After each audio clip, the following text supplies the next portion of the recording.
Welcome back. You're watching France 24. It's the French Republic's equivalent of a canonization special edition at the gates of the Panthéon in Paris, opening its doors to welcome the remains of a hero of the nation, this time the late Justice Minister Robert Badinter.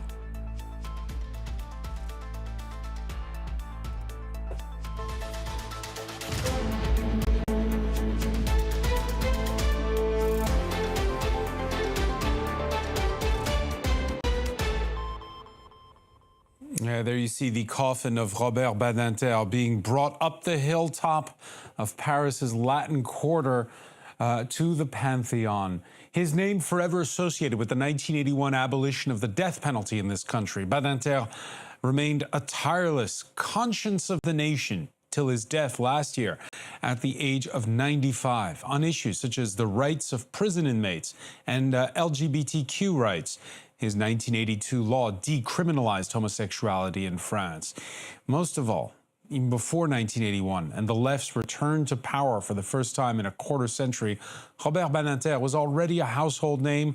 He'd lost capital punishment cases as a defense attorney. But in 1977, the same year that France guillotined its last prisoner, he defended the killer of a little boy. At no point did Badinter argue that Patrick Henry, his client, was innocent. Instead, in his closing argument speech, a speech that was improvised, he warned the jury, if you kill him, your justice is unjust. Solange Mougin has more. It's January 1977, and a defense lawyer, Robert Badinter, is about to plead a case that will make him the voice against the death penalty in France. He's representing Patrick Henry, a man accused of killing an 8-year-old boy.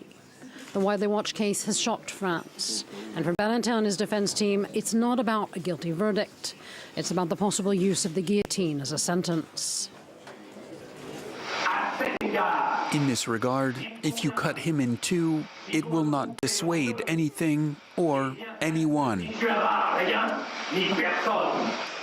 At the time, Jean-Yves Dupeux was part of the defense team, and he remembers how Badinter managed to successfully argue against the death penalty, even in a case like theirs, of horrific murder. Robert Badinter called on the hearts and souls of the jury. He said, if Patrick Henry is condemned to death and executed, then it's you who will be the source of this execution. Patrick Henry would be found guilty and was sentenced not to the death penalty, but to life behind bars. A success for Badinter in the fight against capital punishment that would continue. 4 years later, having been named Justice Minister, he put forth a bill to ban executions in France. And after raucous debate, for over 60% of French people were in favor of it at the time, the death penalty was officially abolished in France on October 9th, 1981. Cementing Robert Badinter as a voice for human rights and justice in France. Yeah, and as we can see these live images of the high and mighty who are getting ready to hear France's president give a speech, Emmanuel Macron taking time out from a political crisis in this country and sticking to schedule with this pantheonization of Robert Badinter. The news cycle catching up a little bit even with this ceremony. Badinter currently buried in the Paris suburb of Bagneux. Authorities overnight discovering the desecration of his tomb. No word yet on who's behind graffiti that took aim at his fight for the abolition of the death penalty and gay rights. Those are images from earlier in the day. Covering the ceremony for us from Paris's Latin Quarter is France 24's Antonia Kerrigan. 44 years to the day after the abolition of the death penalty in France, the words emblazoned on the building behind me say French justice will no longer be a justice that kills. The death penalty is abolished. These are the words of Robert Badinter, who this evening the Panthéon awaits, a fervent defender of human rights, Crowds gathered hours ahead of the proceedings. Private citizens come to pay homage to the man and his fight for a more humane justice system. In some cases, they travelled far. Some of them remember his glory days in the 1980s, while others are too young to remember that, but have discovered and are thankful for his legacy. Among those we spoke to was Françoise, who said that moments like these, especially amid the political turmoil that France is in the midst of at the moment, are a pleasant reminder that France has been and still can be a great country. The coffin will, of course, arrive on the avenue leading up to the Panthéon and will process with, in the background, the song The Murdered Murderer, a song denouncing the death penalty, and excerpts from the writings of Victor Hugo, someone who took on this cause many decades before Robert Badinter finally brought it to its close in France. The coffin will then be met at the Panthéon by the President, who will, of course, pay a tribute to.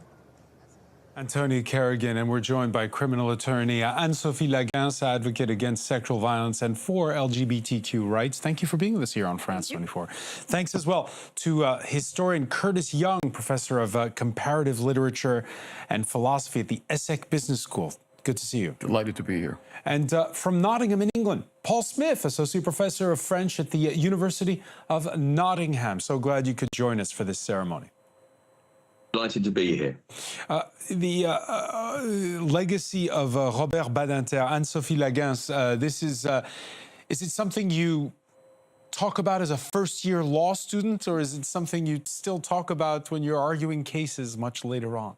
Still later on. I mean, everyone was supposed to be there, actually. A lot of lawyers are here today, in the streets, gathered like to be there. I was supposed to be there as well. And he learned how to be outraged, how to be indignant all the time. And even when he was 90-something, he was still outraged about everything, about the law. And so, of course, according to what happened at the moment in France, security laws and these kind of things, we always think about him.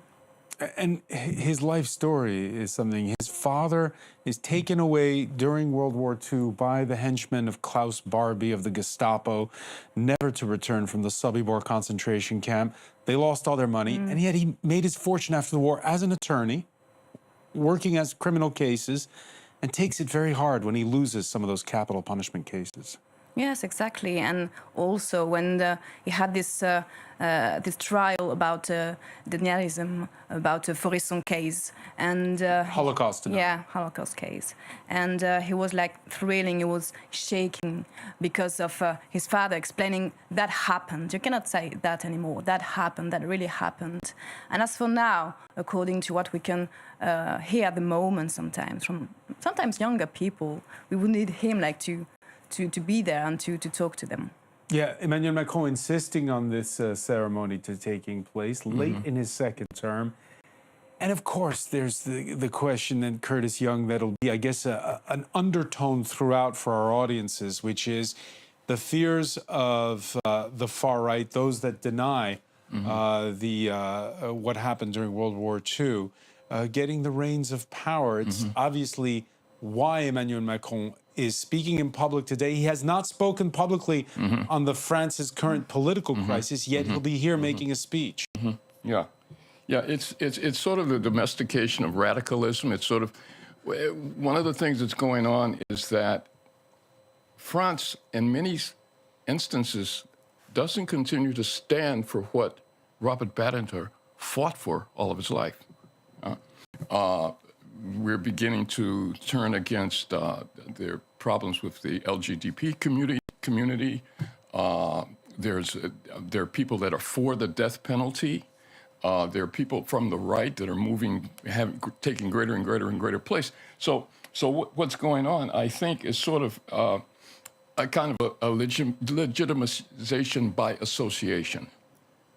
This association with Robert Badinter and what he stood for, extraordinary.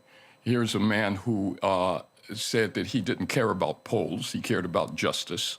And we're living in a world that's quite the contrary, where we're living by polls. And we're seeing there, you're just watching the live images of some of the dignitaries in the front row. There's the Speaker of the National Assembly. Behind her, a couple of seats over, is the widow of Robert Badinter, Elisabeth Badinter, who's a famous essayist and writer, and in her own right.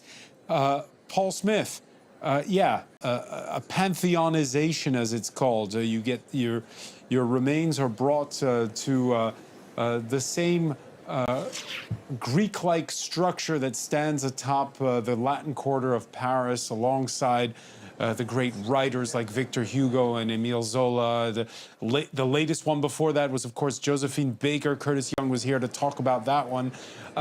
Bringing Robert Badinter, opening the doors for him, what does that represent at this moment in 2025?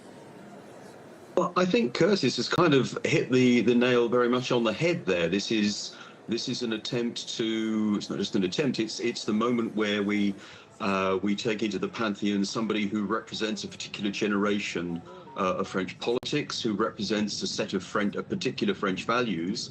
And of course, it's not quite the last, but there is still this association with the war and the post-war world that you yourself mentioned. You mentioned Josephine Baker, of course, the last people to be introduced were the Manouchian couple, Méliné and Missouk, just last year. So it's part of this process of theme, Paul, with the heroes of the French Resistance, Josephine Baker, who herself helped General de Gaulle during World War II.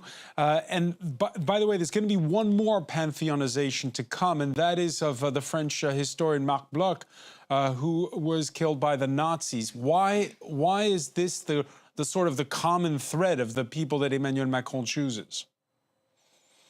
Well, I think it's precisely because of that.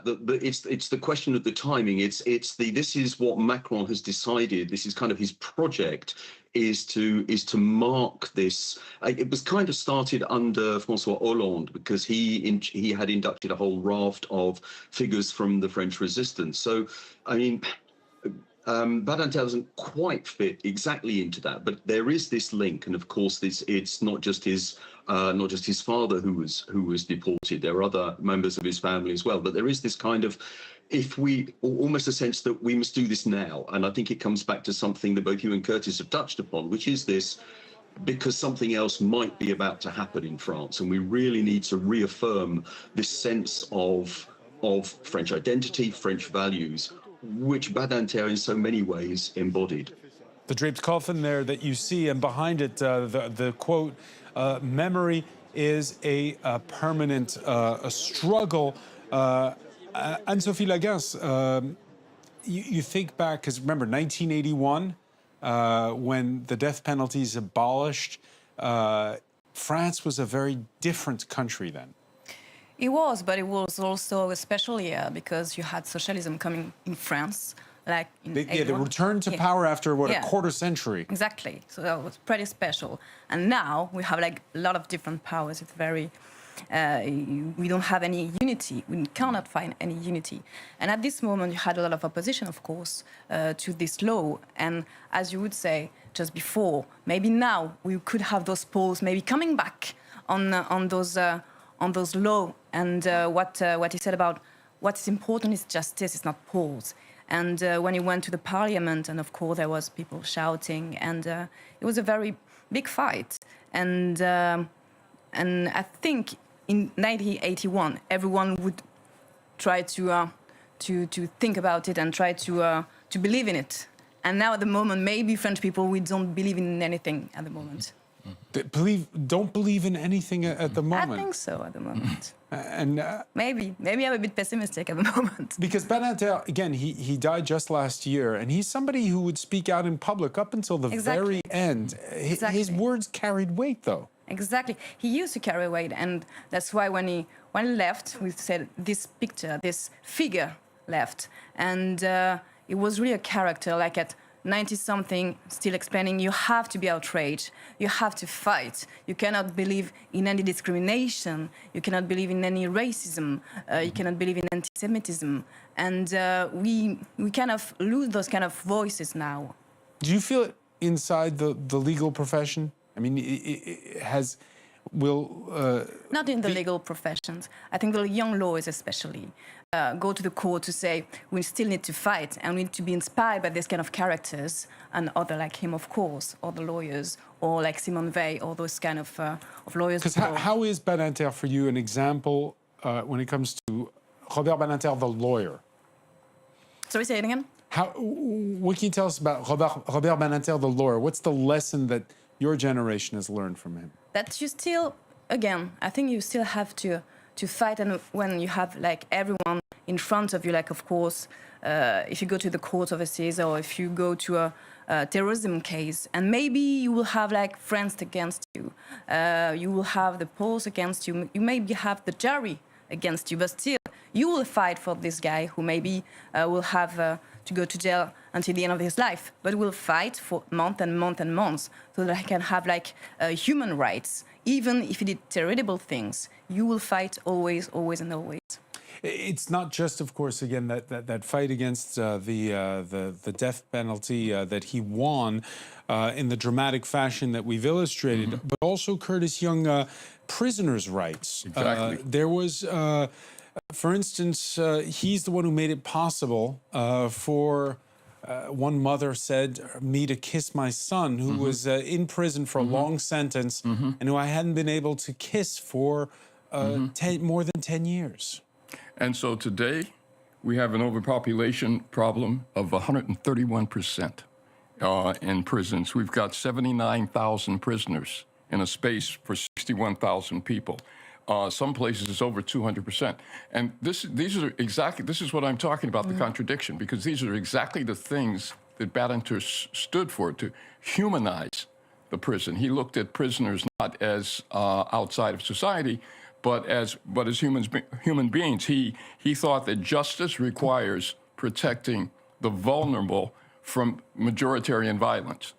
So once again, this sort of neoliberal multiculturalism that's going on. This version of, how do we celebrate diversity symbolically, while at the same time, all of the things that Robert Badinter stood for. I'm going to interrupt you just to say that is Elisabeth Badinter, as you just saw there, sit down after she embraced the former president, François Hollande. Sorry, go ahead. No. Curtis It's just. I mean, he felt that state violence brutalizes society and should be opposed. He thought that popular prejudice shouldn't override fundamental rights. And my gosh, if only we could embrace those ideas and build on them. But we're at a place where we have to have the fight all over again. We need a new Robert Badinter to come in and fight for the things that Robert Badinter fought for. Yeah, Paul Smith, this feeling that rule of law ain't what it used to be? Well, I think there's a great deal in that. There's a problem in any country, isn't there? It's not just France. It's not unique to France. The aspiration to stand for the values that France espouses: liberty, equality, and fraternity, but not to actually deliver on those. To be a humane power, to be a power that is, in the outside world, is humanitarian. I think those things are very difficult to live up to, and Badinter was almost one of the last voices to stand up for those values, but they are incredibly difficult to deliver. And again, as Curtis said, those figures about the prison population, the way that the point that Badinter was making is that the punishment is depriving people of their liberty. You don't put punishment on top of punishment, and that was exactly the point that he was making. Those reforms were so important in the 1980s. It seemed, to me back in the time, I was only a young lad of 20 or so back in the day, but when you looked at actually what was happening in prisons in the UK and prisons in France, it was absolutely horrifying. And Badinter, people like Badinter, men and women like Badinter, made us aware, made us realize what was happening. We're seeing images there, Paul, of the inside of the Panthéon there in the Latin Quarter.